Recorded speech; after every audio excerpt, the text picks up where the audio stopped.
Witamy wszystkich bardzo serdecznie. Jesteśmy w Różowym Mieście, czyli w Jaipurze. Jest godzina 8 rano. Rozpoczynamy zwiedzanie. Jak słyszycie, już jest głośno. Obiecujemy Wam, że będzie tylko głośniej. Miasto jest przepiękne. Jak jechaliśmy samochodem, to widzieliśmy wszystkie śliczne budynki. Naprawdę już jestem podekscytowana na ten dzień.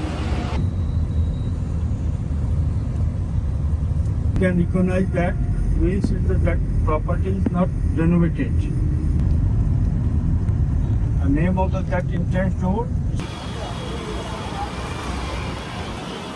Znajdujemy się właśnie pod pierwszą atrakcją. Jest to Pałac Wiatrów. Jak widzicie, przepiękny pałac należący do rodziny królewskiej o 100 oknach. To są takie malutkie okienka, dzięki którym rodzina królewska, a podobno przede wszystkim królowa, mogła podglądać, co tutaj się dzieje, a sama nie była zauważona. Ten budynek ma ponad 200 lat i obecnie słyszeliśmy, że nie można go zwiedzać wewnątrz, można tylko na niego patrzeć na zewnątrz. No musicie przyznać, że wygląda przepięknie. Jest niesamowity i miał przypominać pióra pawie. A tu przepraszamy, ale pan nam właśnie grał na kobzie. Przechodzenie przez ulicę zawsze stanowi tu wyzwanie, także staramy się jak możemy. Nie jest to proste. Teraz się uda. Ale to dopiero połowa historii, bo jeszcze druga strona. Dobra, zdążymy.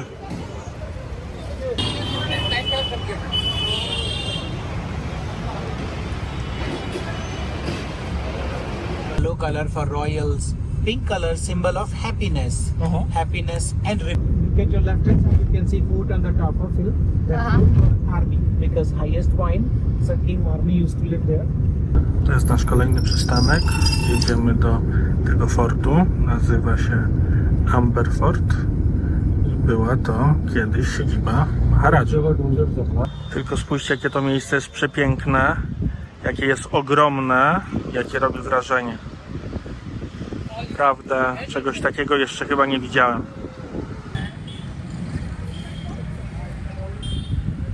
Przepiękne miejsce królów i to właśnie dlatego jest koloru żółtego. Tutaj amber i żółty to jest jedno i to samo. Ciekawostka, zanim Jaipur stał się stolicą, stolica była właśnie tutaj. Tylko i wyłącznie ze względu na to, że miasto się bardzo mocno rozbudowywało, a my jesteśmy w korzystnym terenie. Lokalny władca, Maharadża, postanowił przenieść stolicę do Jaipuru i tak powstało tamto miasto. Miasto liczy sobie ponad 300 lat. Dokładnie, dowiedzieliśmy się ciekawostki, że Pur znaczy miasto założone przez króla hinduskiego. Dlatego Jaipur zostało założone przez króla Maharadżę Jaya. A druga rzecz, czyli miasta kończące się na Bat, to są miasta, które były założone przez Persów. Dlatego Islamabad, Hyderabad, tego typu miasta. Wiadomo, że były założone przez władców perskich. Też ciekawa informacja, do tego miejsca można dostać się na nogach, samochodem bądź na słoniu. Jak wiecie, my jesteśmy bardzo mocno przeciwko jeżdżeniu na słoniach, ale tutaj są też takie propozycje, jeżeli kogoś to interesuje. My oczywiście nie polecamy. Foteczki na viewpoincie porobione. Teraz lecimy do środka.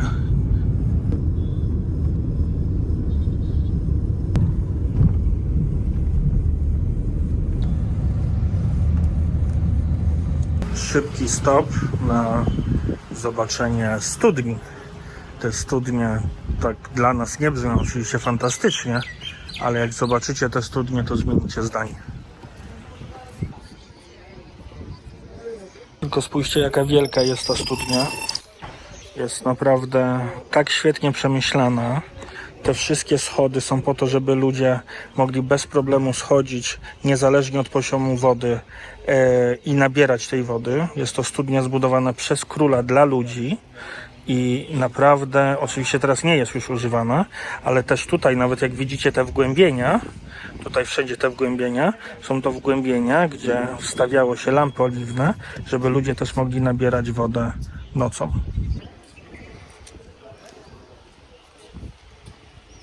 Nie wiem jak Wam, ale nam się te studnie bardzo podobają. To są studnie robione naprawdę z rozmachem, są ogromne, są głębokie, są szerokie, mają bardzo dużo tych schodów. U nas czegoś takiego na pewno nie zobaczycie. Więc super fajnie, że lokalni władcy budowali tego typu studnie dla swoich mieszkańców, szczególnie, że jesteśmy na terenach, gdzie temperatury dochodzą do 50 stopni. I dajcie znać w komentarzach, co sądzicie, czy też chcielibyście takie studnie zobaczyć. Na pewno w Europie takich studni nie spotkamy, przynajmniej my nie widzieliśmy. Mnie bardzo się podoba ta architektura i te schody w ogóle takie na zakładkę. Niesamowite.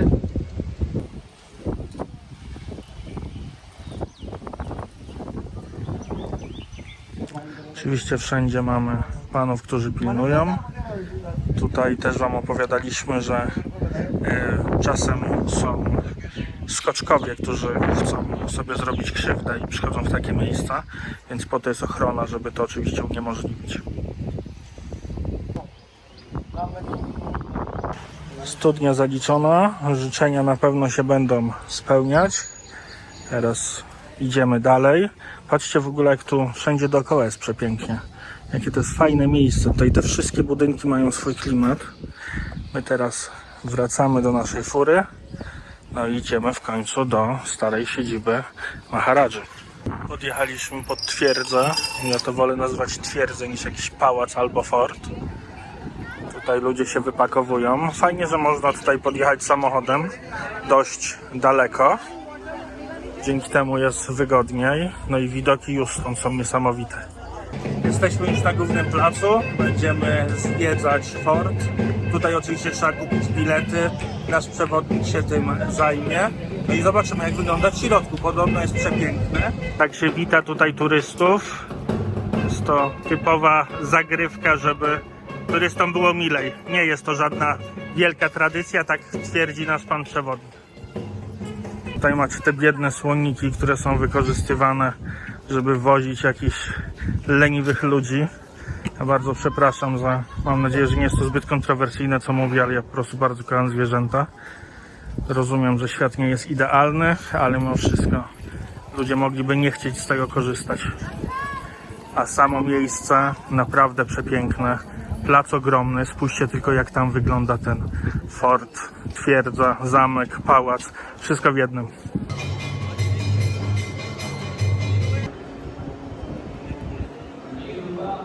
Jesteśmy teraz w najnowszej części fortu. Tędy wchodziliśmy, brama wejściowa. Tutaj jest miejsce przyjmowania przez władcę ludu. On oczywiście w samym środku. A tutaj widzicie przepiękną bramę. Brama nazywa się bramą Ganesh, ponieważ zaraz nad drzwiami jest przepiękne malowidło tego bóstwa. Jak widzicie, widoki z tego fortu przepiękne. Tutaj widoki, zobaczcie, naprawdę panoramiczne na każdą stronę. Ta strona, z której przyjechaliśmy, bardzo nam się podoba. A teraz powoli będziemy wchodzili do środka.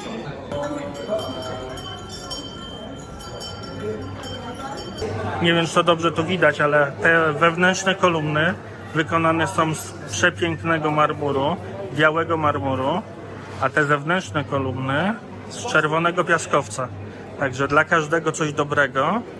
Wszystko jest naprawdę w idealnych szczegółach dopracowane. Władca też miał różne żony, także tutaj widzicie słonie, głowy słoni trzymające kwiaty. I to znaczy, że żona była hinduską, a tutaj macie motywy arabskie, bo jego druga żona była muzułmanką. Tutaj macie widok z drugiej strony, widok na miasto, widok na góry, widok na ten główny plac, z którego przyszliśmy. Wszystko naprawdę przepiękne. Aż się nie chcę wierzyć, że jesteśmy w Indiach. Bardziej to przypomina właśnie albo południe Hiszpanii, albo jakieś kraje arabskie. Dochodzimy teraz do głównego miejsca, czyli tak zwanego Mirror Palace.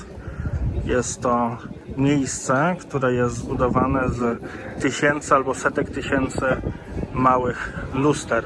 Spójrzcie, jak przepięknie wyglądają te ściany, całe pokryte belgijskim lustrem, belgijskim szkłem, specjalnie sprowadzonym z Belgii, żeby zbudować ten pałac.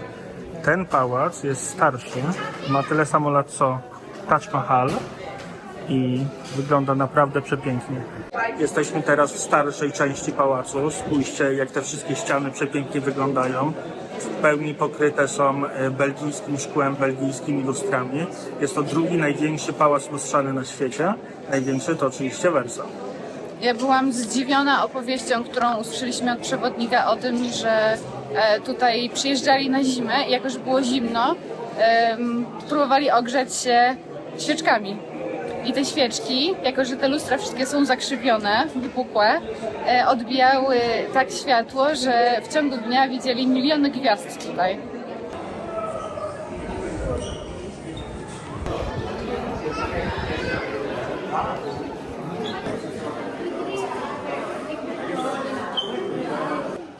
Pałac jest naprawdę przepiękny, przychodzi tu bardzo dużo ludzi, ciągle kręcą tu jakieś filmy, szczególnie takie taneczne, pan nam opowiadał. Tutaj teraz też coś się dzieje.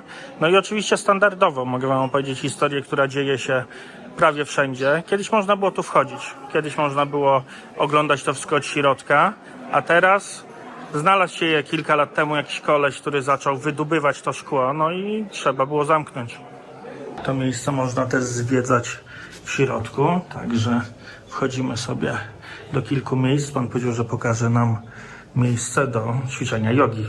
Tak wygląda pomieszczenie do jogi. Przepiękne miejsce, w całości zrobione z marmuru. To wszystko oczywiście ręcznie robione. I tam, jak się przyjrzycie dalej, jest drugie identyczne pomieszczenie. Ono było dla drugiej królowej. Ale jak widzicie, nie widać wzajemnie się, więc nie było tu żadnej zazdrości.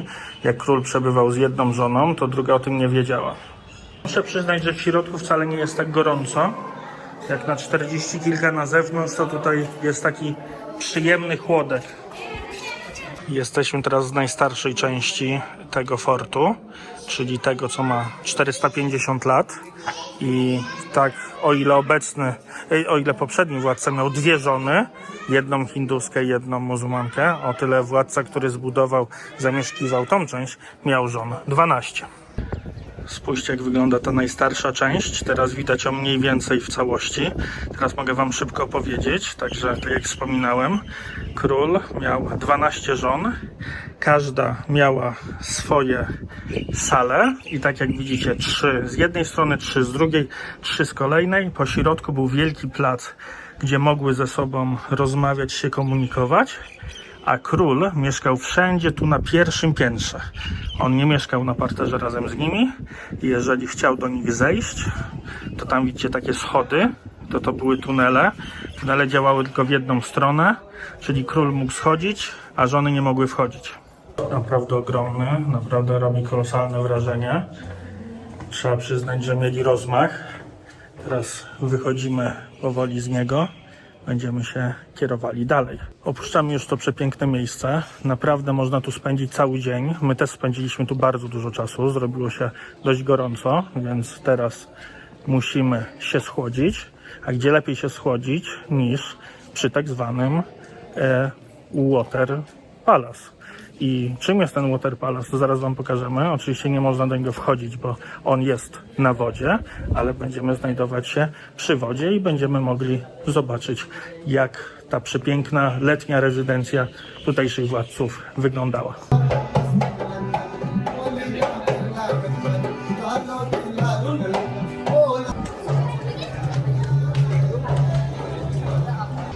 Tak, słuchajcie, to są miejsca, w których się gotowało dla żołnierzy i ja wam pokażę, to jest ławka, a to jest garnek i dla 600 żołnierzy każdego dnia gotowało się w takich garach jedzenie. Patrzcie, to ma 1,60 m.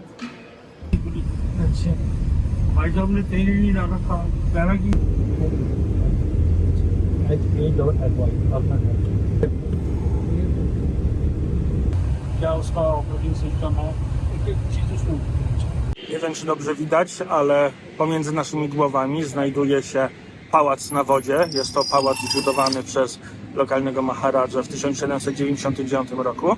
Też, tak jak już wspominałem, jest to letnia rezydencja, ponieważ w ciągu lata robi się tutaj tak gorąco, że nie dało się wytrzymać w mieście. Po to jest woda, po to są pałace. I to, co jest ciekawego, to, że ta woda to też jest sztuczny zbiornik. Ona jest bardzo płytka, ma około pół metra głębokości, a jak przychodzi monsun, jest zbudowana specjalna tama, która wypuszcza tą wodę. I ostatni fun fact, za niedługi czas ten obiekt stanie się 5-gwiazdkowym hotelem, który będzie przyjmował bardzo zamożnych gości, ponieważ został wykupiony przez jedną z tutaj lokalnych indyjskich grup dla bardzo dużych sieci hotelowych. Nazywa się Touch. Mam nadzieję, że za te 4 lata jak otworzą, to może się tam wybierzemy. A na tej wyspie mają otworzyć coffee shop, żeby goście, którzy będą tutaj mieszkać, mogli sobie tam popłynąć łódeczką na kawkę. Wracamy do samochodu, jedziemy w kolejne miejsce. Tym razem będziemy zwiedzać kolejny pałac. O tym opowiemy Wam już na miejscu.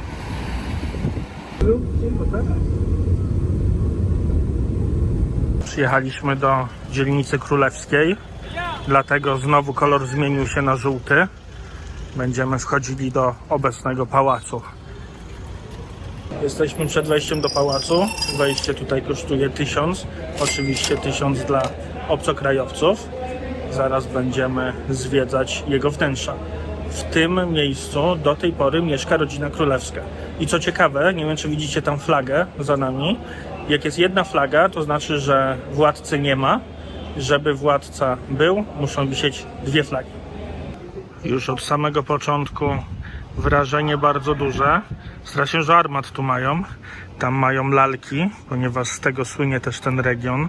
W ogóle Indie z takich balów lalkowych, które można sobie tutaj obejrzeć. A my wchodzimy teraz na kolejny dziedziniec. Nie wiem, czy pamiętacie taką halę, którą Wam pokazywaliśmy w pałacu poprzednim. Jesteśmy teraz w nowym pałacu i również tutaj jest taka sala audiencyjna. Jak widzicie, jest ona naprawdę bardzo, bardzo piękna.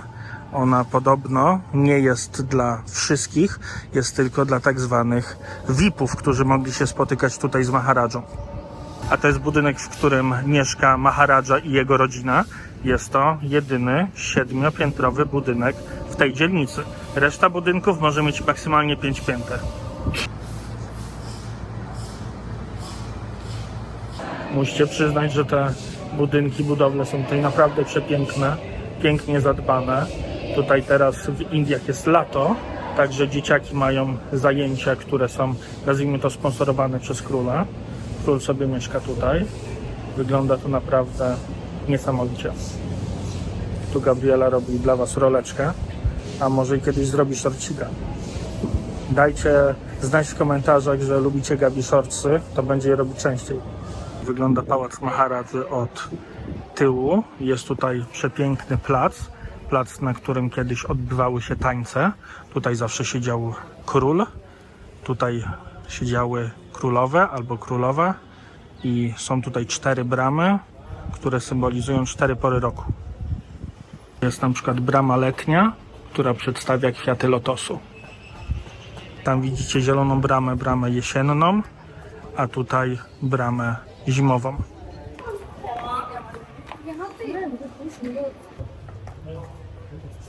To jest brama, która obecnie jest w użytku. To jest nasza naprawdę ulubiona brama.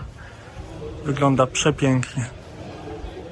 A teraz wracamy do tej sali audiencyjnej, bo musimy Wam pokazać coś, co znajduje się w Księdze Rekordów Guinnessa. To są największe obiekty na świecie zrobione w całości ze srebra. Są to takie specjalne urny, dzbany, które ważą 400 kg, jak są puste, mieszczą 2000 litrów wody. Zostały zrobione, żeby Maharadża podczas wizyty w Wielkiej Brytanii mógł pić z nich wodę z Gangesu. Tak wygląda dzban, tak wygląda Gabi. Dzban, Gabi. Dzban, Gabi. Znamy tylko jednego większego dzbana. A żeby jeszcze Wam skomplikować, widzicie ten dzban? To tu jest drugi dokładnie taki sam.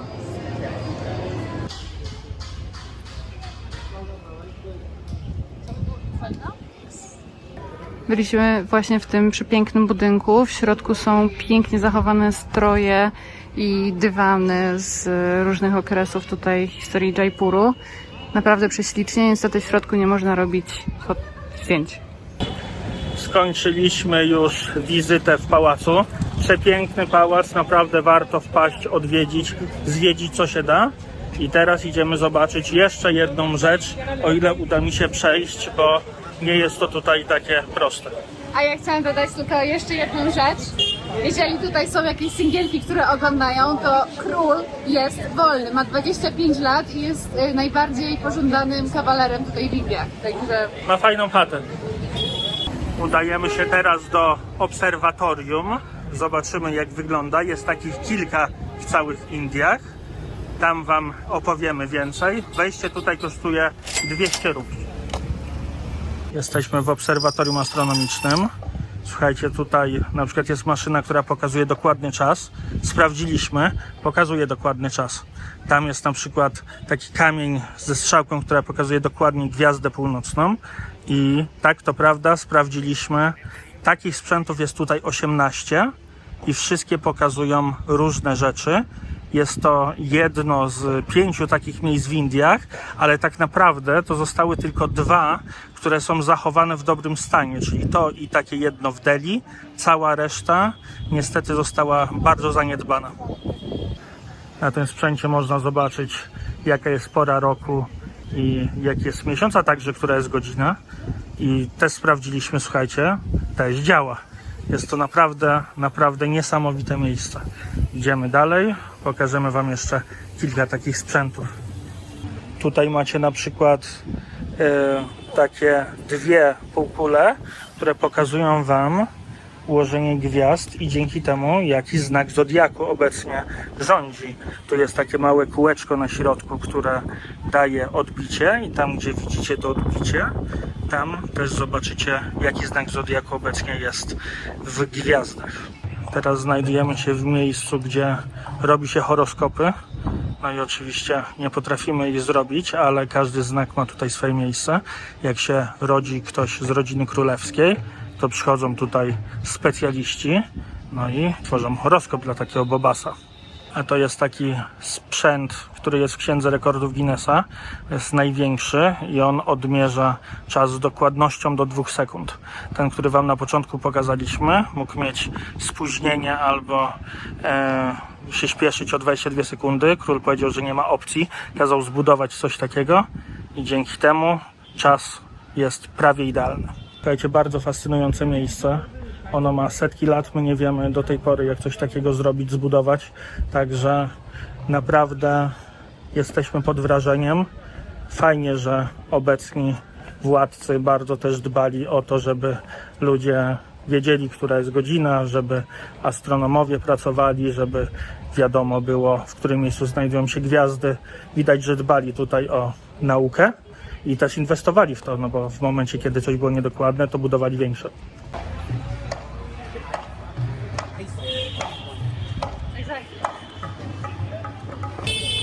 To było ostatnie miejsce, które mieliśmy do odwiedzenia w Jaipurze. Także teraz będziemy powoli kierować się do samochodu. Kupiliśmy sobie kolkę. Przepraszam za to, ale trochę mnie zatyka. Kupiliśmy sobie kolkę, żeby mieć troszeczkę cukru. Kierujemy się do samochodu. No i cóż, znowu 4-5 godzin w samochodzie. I jutro będziemy robili vloga z Agry. Hi. Hi. Where are you? Hi. Hi. Poland.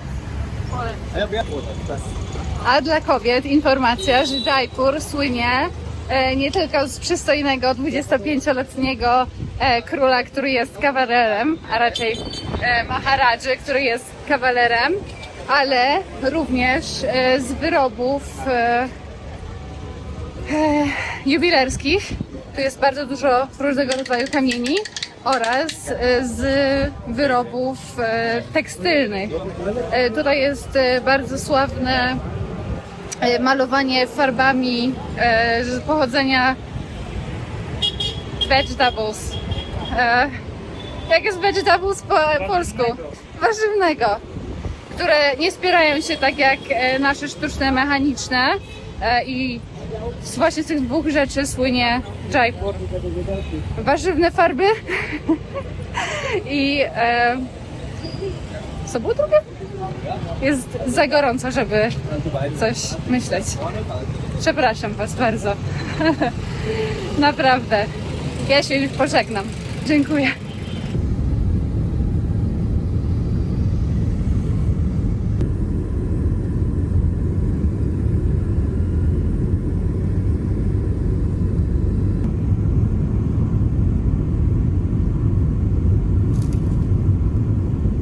Zatrzymaliśmy się na małą przerwę w drodze do Agry. Tak nam się spodobały te studnie, że znaleźliśmy kolejną po drodze i właśnie Wam ją teraz pokażę. Gabi się naczytała wszystkiego odnośnie tej studni, także Gabi, opowiedz nam teraz coś o niej. Studnia nazywa się Chand Baori. Baori po hindusku znaczy studnia. Została zbudowana między 800 a 900 rokiem, także ma 1124 lata. Jest to podobno jedna z najgłębszych studni na terenie Indii. Ile ma głębokości? Starszych. Ma 30 metrów, 35 metrów, nie, ma 3500 stopni w dół i 13 pięter. Okej, ma 3500 stopni, ale na pewno nie w dół, tylko wszystkich łącznie. A odnośnie głębokości zaraz doczytamy i Wam damy znać. Wchodzimy na miejsce, zaraz Wam wszystko pokażemy. Studnia, ja już widzę, wygląda naprawdę niesamowicie. No dobra, nie będę Was trzymał w niepewności. Tak wygląda ta studnia. Odnośnie głębokości podobno 30 metrów, ale spójrzcie, jak ona jest głęboka. Także może być rzeczywiście jedną z najgłębszych w Indiach.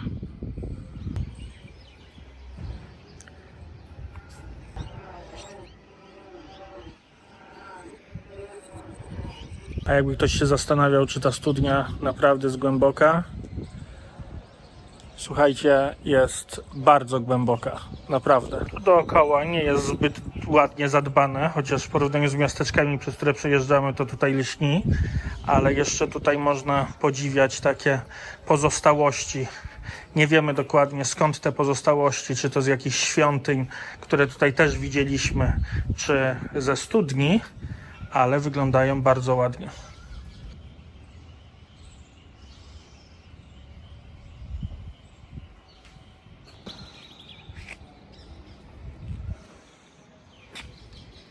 Oj, właśnie spadła na mnie ogromna kropla deszczu, zaczyna padać, idzie burza, po drodze w ogóle mieliśmy burzę piaskową, także zmykamy i lecimy do Agry. Dzięki wielkie za dzisiaj. Jak Gabi mówiła, musimy zmykać, bo te krople coraz większe i coraz częstsze. Dzięki wielkie, że zwiedziliście razem z nami Jaipur. Nam się mega podobał. Naprawdę jeden z highlightów naszego wyjazdu, chyba do całej Azji. Coraz bardziej lubimy Indię i naprawdę zaczynamy czytać o coraz to kolejnych miejscach. Na tymczasem musimy zmykać. Jutro pokażemy Wam Taj Mahal.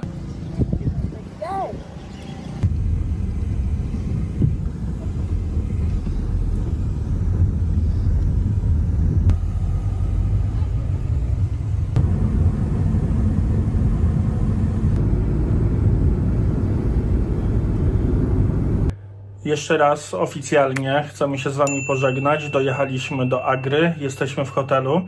Hotel jest super, jak będziemy mieli czas, to jutro Wam go pokażemy.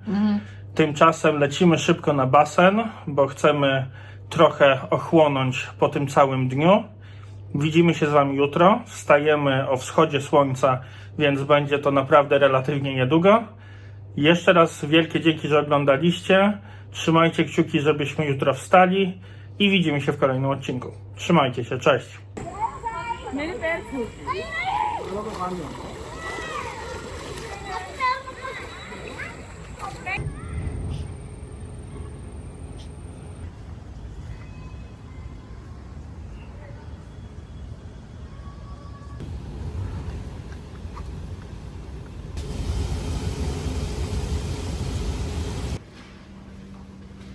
Pa, pa.